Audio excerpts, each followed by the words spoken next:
If you're a fan of HGTV, and I'm pretty sure you might be, you might recognize the house behind me. This was the home that was redone by HGTV on Fix My Flip for season 1, episode 1. That's right, it was the premiere.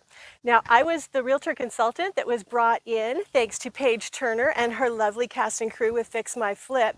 I didn't represent the sellers, but I did represent the buyers of this property.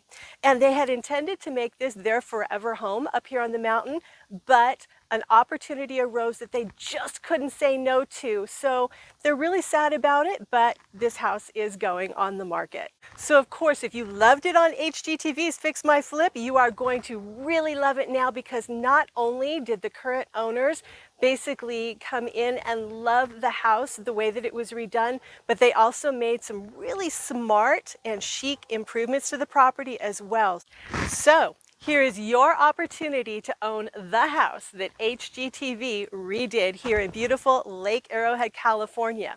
We're going on in a coming soon status in a couple of days. Showings begin in less than 10 days. It'll be available for showings then, but until then, you're going to have to watch and see what we unveil. And as always, if you're new to the channel, be sure to do us a solid, give us a like, subscribe, hit that bell so that you get notified, especially when we premiere this house as available for showings. That's it. Bye for now.